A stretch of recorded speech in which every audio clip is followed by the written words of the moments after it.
नमस्कार दोस्तों। लखनऊ में रहने वाले 3 लड़के आधी रात गए गेड़ी मारने के लिए, यानी मौज मस्ती अय्याशी करने के लिए अपने घर से बाहर निकलते हैं। घूमते घूमते वो जंगल वाले इलाके में पहुंच जाते हैं। वहाँ पर उन्हें दिखाई देता है ढेर सारी भैंसों का झुंड। वो झुंड में फंस जाते हैं।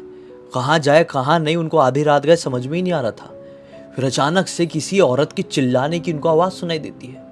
दूर देखते हैं तो क्या पाते हैं, एक भैंस के ऊपर सवार होकर एक चुड़ैल इनकी तरफ चिल्ला चिल्ला के बढ़ रही है। उसके उल्टे पैर हैं, आंखों की पुतली है ही नहीं, बाल पूरी तरीके से सफ़ेद और घुंघराले और लहराते हुए सफ़ेद रंग की साड़ी पहनी हुई है। और इस तरीके से इनकी तरफ बढ़ रही है ना कि एक बार इनके ये चुंगल में आ जाए तो चुड़ैल इन्हें कच्चा चबा जाएगी। वो चुड़ैल इन तक पहुंची। फिर इनके साथ जो कुछ भी हुआ ना, उसी कहानी आज आप सुन लेंगे तो रात को चैन से सो नहीं पाएंगे। आंख बंद करेंगे तो उनकी चीखें ही आपको सुनाई देगी। सब बताता हूँ, स्टार्टिंग से बताता हूँ। समझ में आ गया होगा 3 लड़कों के साथ ये घटना घटी। एक का नाम था आदित्य, एक का नाम था सूरी और एक का नाम था निखिल। सीन ये था कि जो सूरी और निखिल थे वो कानपुर के ही रहने वाले थे, लेकिन जो ये आदित्य था वो दिल्ली का रहने वाला था।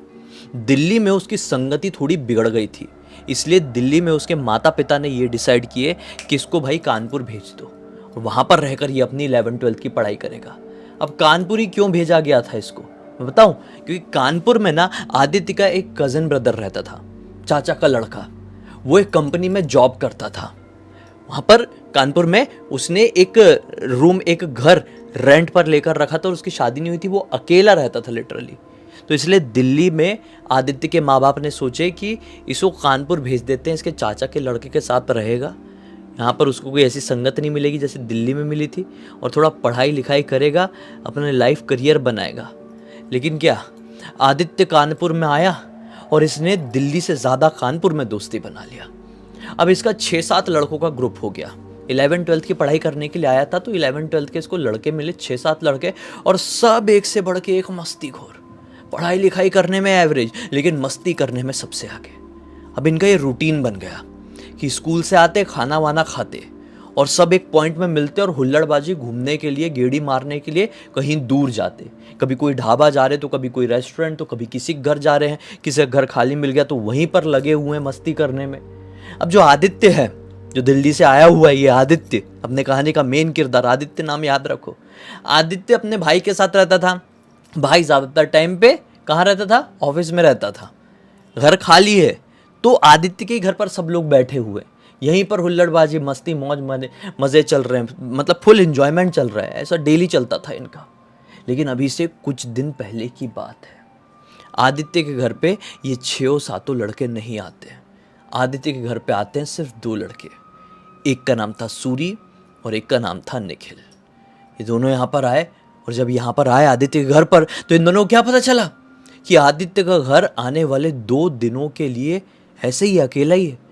आदित्य का जो जॉब करने वाला भाई है वो कानपुर से बाहर गया हुआ है, शायद प्रयागराज, और वहाँ पे वो 2 दिन तक रहेगा, फिर 2 दिन बाद लौटेगा।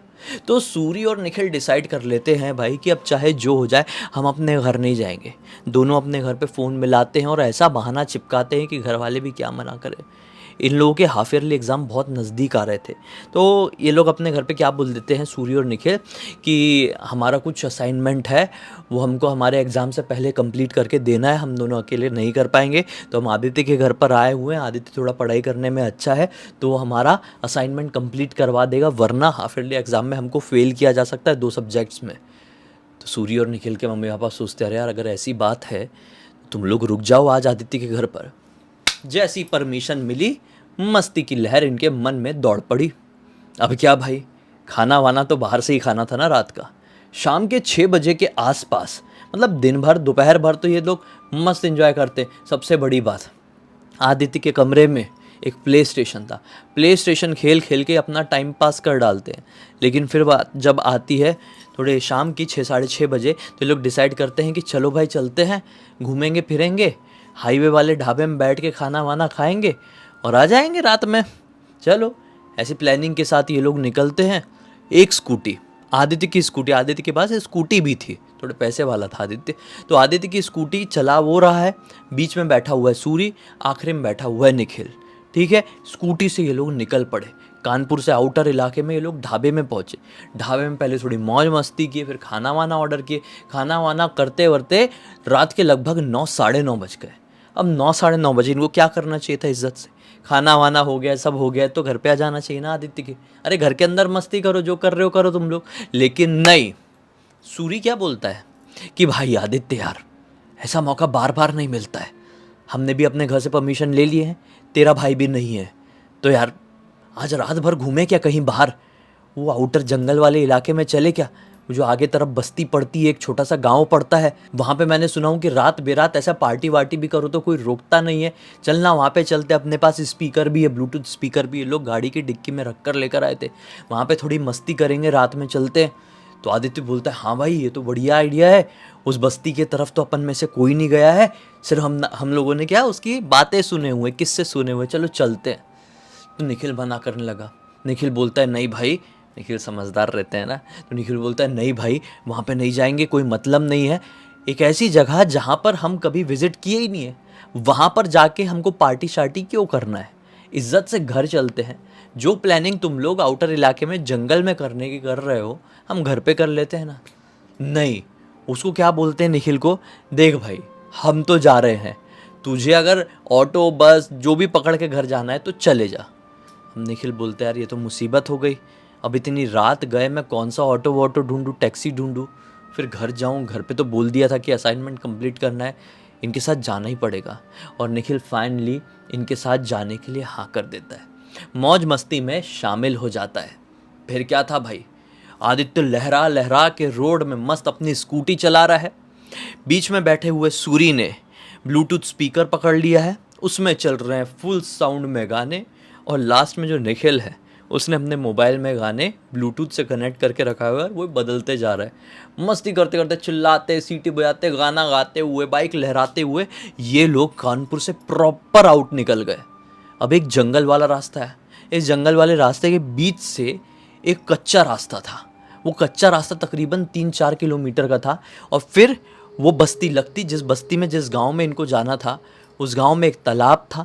तालाब के किनारे बैठ के लोग पार्टी शार्टी करते थे अक्सर रात में, तो ये लोग वहीं पे जाने के लिए निकले थे। तो वही ये जंगल वाले रास्ते में चल रहे हैं।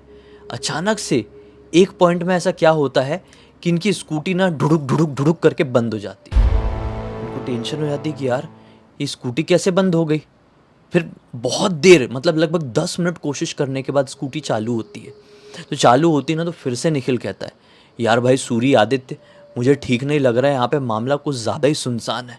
दूर दूर तक ना कोई गाड़ी, ना कोई इंसान और ना ही कोई जानवर दिखाई दे रहा है। हमको लौट जाना चाहिए, मन गवाही नहीं दे रहा है आगे जाने के लिए। तो फिर निखिल को बोलते देख भाई, तुझे नहीं चलना है ना, मत चल, जा, यहाँ से मेन रोड मिलेगी, वहाँ से टैक्सी वैक्सी पकड़ लेना, घर चले जाना। हमको तो जाना है वो तालाब, वो गांव एंजॉय करना है आज की रात को। चलो, मन मार के निखिल इनकी स्कूटी में बैठ गया। ये लोग आगे आगे जा रहे हैं, इनको समझ में नहीं आ रहा था, काफ़ी आगे बढ़ गए, 3-4 किलोमीटर नहीं, काफ़ी आगे। और गांव वाला रास्ता मिल ही नहीं रहा है, कोई पक्की सड़क मिल ही नहीं रही है। एक आदमी इनको इनके तरफ आता हुआ दिखाई देता है, वो भी अपनी स्कूटी से ही आ रहा था और वो कानपुर की तरफ ही जा रहा था। वो आदमी को रोक के ये लोग पूछते हैं, अंकल हमको यहाँ पे जाना है, आप मदद कर सकते हो क्या, कहाँ है रास्ता? अंकल बोलता है कि चुपचाप से वापस लौट जाओ, अभी कुछ दिन पहले तालाब के पास कोई दुर्घटना हुई है, उसके चक्कर में वहाँ पे कोई जा नहीं रहा है, अजीबोगरीब चीज़ें वहाँ पर लोगों को दिखाई दे रही है, तुम्हारी भलाई इसी में है, बच्चे हो, घर चले जाओ, ये समय सही नहीं है, कुछ देखना है, जानना है तो अगली शाम को आ जाना। ये बोलते हैं अरे अंकल छोड़ो ना, ठीक है कोई बात नहीं, नहीं बताना चाहते तो। फिर देखो इनको क्या समझदारी दिखानी चाहिए थी, अभी लौट जाना चाहिए था, लेकिन नहीं। अभी फिर से अब मन में और क्यूरियोसिटी बढ़ गई कि तालाब के पास ऐसा क्या हो गया जो उल्टी सीधी चीज़ें लोगों को दिखाई दे रही है, और भी लोग वहाँ पर देखने जा रहे होंगे, हम भी जाएंगे। ये लोग भाई अंदाज़ा लगा के जैसे तैसे करके उस तालाब के पास पहुँच गए। उस तालाब के पास एक पेड़ था, उस पेड़ के नीचे एक आदमी खड़ा हुआ था। इन्होंने सोचे किसी आदमी से पूछते हैं भाई कि यहाँ पर क्या हुआ था क्या नहीं। यहाँ पर आने के बाद इनको अच्छा लगा, फिर सोचे कि इतना सुनसान इलाका है, ये आदमी खड़ा है, इससे एक बार पूछ तो लेते हैं क्या हुआ था, फिर उस हिसाब से यहाँ पे पार्टी का माहौल बनाएंगे। ये उस आदमी के पास जाते, आदमी ऐसे ही खड़ा हुआ है और सिर्फ खड़ा था पुतले जैसा, बड़ा वियर्ड तरीके से, अजीब तो है। आधी रात गए, एक आदमी पेड़ के नीचे ऐसा खड़ा है, उसके पास जाते हैं, बोलते हैं भाई साहब सुनते हो, ये यहाँ पर क्या हुआ था ऐसा कि हमको यहाँ पर आने से कोई आदमी मना कर रहा था। आदमी ऐसे खड़ा है। सूरी बोलता है अरे सुनिए तो, ऐसा करके ऐसा हाथ लगाने गए ही है। वो आदमी झटके से अपना सर उठाता है, क्या पाते हैं कि आदमी की आंखें ही नहीं है, मुंह पूरी तरीके से सूखा हुआ है, खून का एक कतरा नहीं, पूरी पेल वाइट स्किन। वो आदमी जोर से चिल्लाकर कहता है तुम्हें यहाँ पर नहीं आना चाहिए था। एक दूसरे को चिल्ला के ये ऐसा हाथ पकड़ के बाइक में आए और फिर स्कूटी स्टार्ट किया, मतलब स्कूटी को मैं बाइक बोल रहा हूँ बार बार, स्कूटी स्टार्ट किए हैं और फिर वहाँ से जो भगाना शुरू किए हैं। निखिल पीछे चिल्लाता है मैंने तुम लोगों को मना किया था ना कि यहाँ पर नहीं आना है, नहीं आना है, जहाँ का रास्ता नहीं मालूम, इतिहास नहीं मालूम, सीन नहीं मालूम, तुमको बड़ी चर्बी है वहाँ पर आके एंजॉय करने की।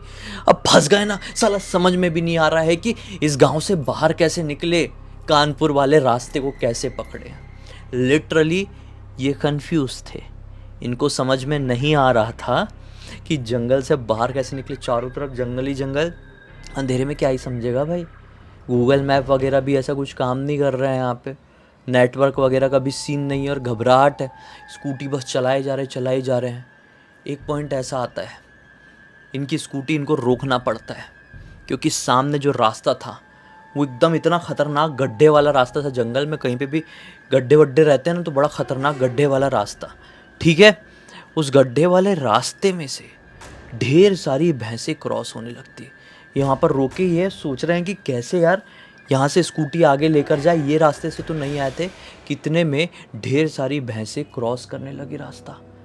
बोले अरे ये क्या सीन है, रास्ता इतनी सारी भैंस कैसे आ गई कि अचानक से इनको किसी के चीखने की आवाज़ सुनाई देती है। कोई चीखता है ज़ोर से, तो उस तरफ देखते जहाँ से आवाज़ आई, क्या पाते हैं एक भैंस में सवार होके एक औरत इनकी तरफ तेज़ी से बढ़ रही है, भैंस को भगा रही है उसके सींग खींच खींच के। हाँ, जब वो औरत बहुत नज़दीक आ गई तो क्या पाए, उस औरत की आंखें जो है ना वो पूरी तरीके से ऐसी वाइट है, बाल वाल पूरे सफ़ेद सफ़ेद, साड़ी और क्लियर उल्टे पैर और इतने बड़े बड़े पैर के पंजे। उसको देखकर ये लोग अपनी स्कूटी वगैरह छोड़ के भागे हैं, बहुत तेज भागे, बहुत तेज, नॉन स्टॉप भागे भागे भागे। किस्मत से इनको रोड वाला रास्ता मिल गया, कानपुर की रोड वाला रास्ता। बोले यही रास्ता सही है, यहीं से आगे आगे निकलते हैं। थोड़ी आगे गए हैं, ऐसी भागते भागते सोच रहे थे कि कोई मिल जाएगा सवारी अवारी, तो उससे बैठ के हम लोग सिटी तरफ निकल जाएंगे, आदि घर तरफ निकल जाएंगे। लेकिन कोई रिक्शा, कार, ट्रक, बस इस रोड से क्रॉस नहीं हो रहे, तो ये पैदल पैदल आगे बढ़ने लगे। थोड़ी आगे जाने के बाद इनको एक पेट्रोल पंप दिखाई देता है।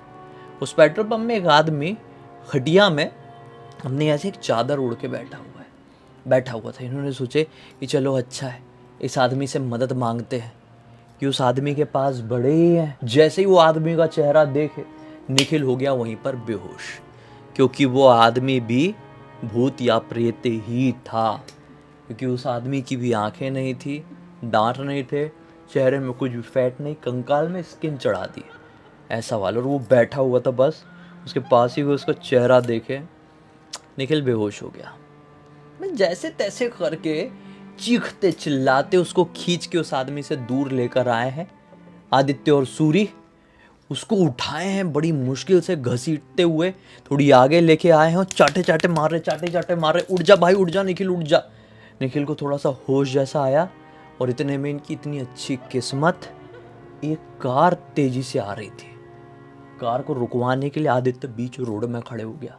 अरे भाई साहब रोक दो, नहीं तो ऐसे आउटर जंगल वाले इलाके में कोई भी कार वाला इतनी इजीली रोकता नहीं है। कार वाला आदमी अच्छा रोक दिया कार, हट्टा खट्टा दबंग आदमी। हाँ, फिर क्या हो गया, क्या परेशानी है, मारपीट हो गई या किसी से? तो ये पूरी बात बताते उस आदमी को। वो पेट्रोल पंप वाला आदमी इतनी देर में गायब हो चुका है, वहाँ पे खटिया खाली पड़ी हुई है, वहाँ पे कोई नहीं है। पलट के देख रहे तो आदमी बड़े ध्यान से इनकी बात सुनता है और बोलता है कि ऐसे कई किस्से अपनी ज़िंदगी में मैंने सुन लिया, मुझे यकीन है कि तुम झूठ नहीं बोल रहे हो। चलो तुम बैठो और जहाँ की तुम बात कर रहे हो, जहाँ पे तुम स्कूटी छोड़ के आए थे, उस इलाके को, उस गांव को मैं बहुत अच्छे से जानता हूँ। वहाँ पर चलते हैं, तुम्हारी स्कूटी तुमको दिलवा देता हूँ, वरना कल तक तुम्हारी स्कूटी तुमको मिलेगी नहीं। कोई ना कोई गांव वाला या कोई भी आदमी सुबह तक स्कूटी गायब कर देगा ऑब्वियसली। बोले हाँ अंकल अंकल आपकी बहुत मेहरबानी होगी, इतनी मदद कर दो। अंकल अच्छा आदमी यार, लोकल आदमी था यहाँ का, हट्टा कट्टा दबंग, तो ज़्यादा लोग ऐसे डरते नहीं है ऐसे लोग किस चीज़ से। तो वो कार में बैठे, उसी कार में ये लोग बैठे। वो आदमी एक प्रॉपर दूसरी रोड से, यार इस रोड के बारे में इनको पता नहीं था, पहली बार तो गाँव गए थे ये वाला, प्रॉपर एक रोड से तालाब के पास गया, कार में ही बैठे रहे। वहाँ पे तालाब के पास स्कूटी तो नहीं थी ऑब्वियसली, वहाँ पे कोई आदमी भी नहीं खड़ा हुआ था। और फिर इन लोगों ने बताया कि हम लोग हाँ यहाँ से घुसे थे तो हमको जंगल में गड्ढा सा मिला था और वहीं पर भैंसों को देखकर हम अपनी स्कूटी छोड़ के भागे थे। तो कार से ही वो आदमी कच्चे कच्चे रास्ते में, यार जंगल ही जंगल, इतना अच्छा आदमी, मतलब आज के टाइम में होता है क्या, जंगल ही जंगल कार लेके गया। और लिटरली एक पॉइंट में स्कूटी पड़ी हुई थी। आदित्य को बोला देख तेरी स्कूटी है, इतनी हिम्मत दिखाना पड़ेगा बेटा, उतर, स्कूटी चला, मैं तेरे पीछे पीछे चल रहा हूँ, तू आगे आगे चल, चिंता मत करना। तो अंकल अब गाड़ी चला रहे हैं अपनी, अंकल की गाड़ी में निखिल और सूरी बैठे हुए हैं और आदित्य अब अपनी स्कूटी चलाते चलाते आगे बढ़ रहा है। और ये लोग प्रॉपर रूट से अब कानपुर में आदित्य के घर पर पहुँचे हैं। अंकल ने लिटरली घर तक छोड़ा है और अच्छे से डांट लगाया है इनको कि आज कर दिए, आज के बाद से ऐसी कोई मस्ती मत करना, तुम्हारी उम्र के मेरे बच्चे हैं इसलिए मैंने मदद कर दिया, ये सोच के कि कल को मेरे बच्चे भी भगवान ना करे किसी ऐसी मुसीबत में पड़ जाए तो ऊपर वाला ऐसी ही उनकी कोई मदद भेज दे। बस ऐसा बोल के अंकल जी अपनी कार से अपने घर निकल गए, मतलब भगवान के भेजे हुए फरिश्ते जैसे समझ लो यार। अंकल अपने घर निकले और इन लोगों ने कसम खा ली है कि साला जो हो जाए ऐसी कोई मस्ती कभी करने की सपने में भी नहीं सोचेंगे। वीडियो कॉल किए हैं और अपने जो दोस्तों का ग्रुप था उन लोगों को कॉल करके सब बताएं A to Z बात, रात के 1-2 बजे पूरी बात बताएं। किसी ने विश्वास किया, किसी ने नहीं किया। विश्वास करने वालों में से एक था अयान ने ये पूरी कहानी हमें इंस्टाग्राम पर लिख कर भेजा। बोला भाई पूरी दुनिया को बताओ, अच्छी सीख मिलेगी, बहुत सारे लोगों को विश्वास नहीं होगा लेकिन दिमाग आएगा। ये काम नहीं करना चाहिए भाई, वरना भूत भले ही ना पीछे पड़े, कोई क्राइम भी हो सकता है। बस इसी एक नोट के साथ इस कहानी का अंत कर देते हैं। अब तक इस वीडियो को देख लिए थे तो लाइक ज़रूर कर देना, चैनल को सब्सक्राइब करके बेल आइकन के ऑल के ऑप्शन में क्लिक करना और इंस्टाग्राम के लिंक वीडियो के डिस्क्रिप्शन बॉक्स में मिल जाएगी, वहाँ पे जुड़ जाना। और आपके पास भी ऐसी कोई कहानी, टॉपिक या जानकारी हो तो लिख भेजना, हो सकता है हमारा अगला वीडियो कल आपके हिसाब से ही बन रहा हो। तो चलिए कल फिर से मिलते हैं, तब तक के लिए बहुत बहुत धन्यवाद। आपका दिन शुभ हो।